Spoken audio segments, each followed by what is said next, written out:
عشان مين؟ صح. وعشان سيدنا مين؟ محمد. الله ينور عليك. فربنا هنا بيتكلم سيدنا مين؟ بص بقى يا سيدي، بيقول له ان سيدنا محمد كان تاني، فربنا التاني ده يعني مثلا بتسمعه كان بضاد، يعني ايه؟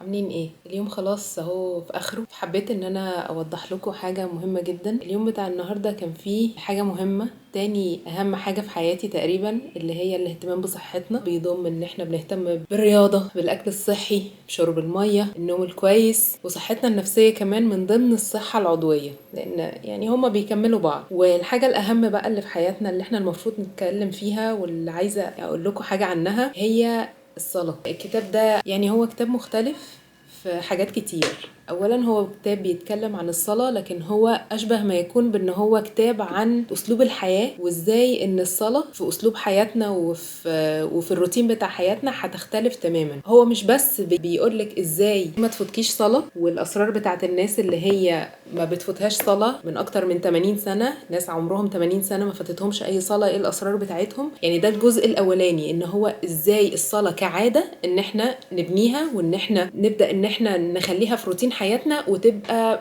مش تقيلة ومش بناخد مجهود كبير عبال ما نقدر ان احنا نعملها. يعني ده الجزء الاولاني، وبيتكلم عن العادات بقى، وان احنا ازاي نقوي العادة. ومش قصده بكده ان احنا نخلي الصلاة مجرد عادة، لا، هو بيكلمك على انك مجرد ان الصلاة ميعادها جه فانت هتصليها وما تأجليهاش كأنها عادة، لكن الصلاة نفسها، فعل الصلاة نفسه، ده الجزء التاني بقى من الكتاب اللي بيقولك ازاي ان الصلاة هتفرق معاكي وهتخلي حياتك تبقى مختلفة. ازاي تصلي بشكل مختلف غير الشكل التقليدي للصلاة اللي احنا اتعلمناه زمان، ان احنا مجرد ان احنا بنعمل حركات معينة، بنقول حاجات معينة. ازاي ان هي تتحول من مجرد حركات ممكن تكون رياضة مثلا او نوع من انواع تحريك الجسم مع شوية ايات، طبعا اكيد بناخد ثواب، لكن ايه اللي خلى الرسول عليه الصلاة والسلام يقول ارحنا بها يا بلال؟ هو ده بيقولك ليه الصلاة هتبقى مريحة ليكي، هتفرق في حياتك.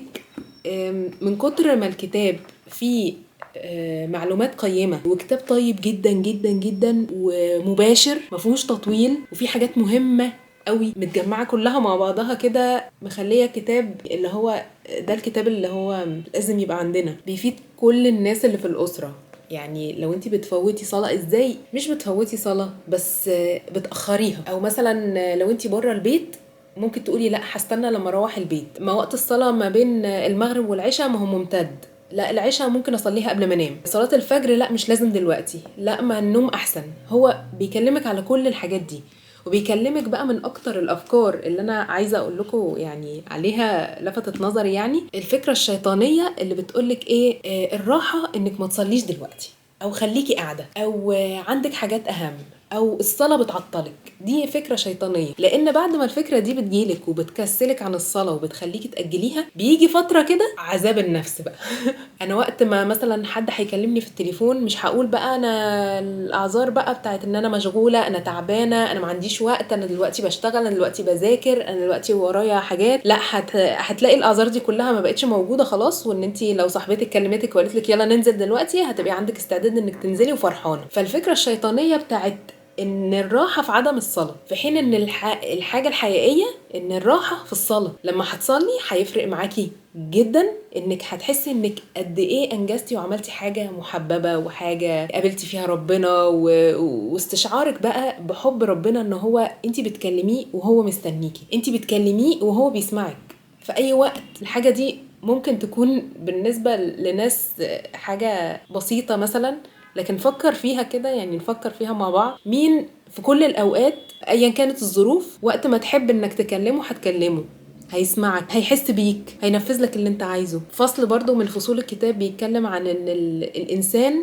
في الدنيا دي دايما له حاجات واحتياجات، ومين منا ما عندهوش حاجات واحتياجات، ومين منا ما عندهوش هموم ومشاكل وحاجات مأثرة فيه، وحاجات هو عاجز عن تغييرها، وحاجات نفسه فيها، لكن للأسف بيسأل ناس تانيين وما بيسألش ربنا في الصلاة. الصلاة هي اللي هتخليك يبقى عندك السعادة رضا ربنا عنك، هو اللي هيخلي الموضوع يفرق معاك، ويخلي الصلاة فعلا تبقى مش زي أي صلاة تانية صليتها قبل كده. الكتاب فعلا جميل جدا جدا، وزي ما احنا بنهتم بأول حاجة هي الصلاة، لازم نكون عارفين ازاي نصلي الصلاة وتبقى بشكل مريح لينا وحلو، ونحبب ولادنا فيها. على فكرة أنا قريته، إن شاء الله هديه لبنتي يعني عشان تقراه، هو مهم جدا جدا، وزي ما بقول لكم طيب وبسيط ومباشر والسهل الممتنع. يعني هو كتاب بيخلص بسرعة، معلوماته قيمة، بيكلمك وبينصحك في الصميم. فإن شاء الله لو حد يعني حابب ان هو، احنا على اعتاب يعني معرض الكتاب، فلو حد يقدر ان هو يجيبه في خصومات الكتب اللي جاية او من غير، لو ما تقدريش ممكن تنزليه PDF وتقريه. فالمهم المعلومات اللي فيه قيمة جدا، حبيت ان انا يعني اشاركها معاكم. واليوم بتاع النهاردة خلص، اتمنى ان انتوا تكونوا استفدتوا منه ولو بحاجة صغيرة جدا، واشوفكم ان شاء الله فيديو جديد. شكرا ليكم، السلام عليكم.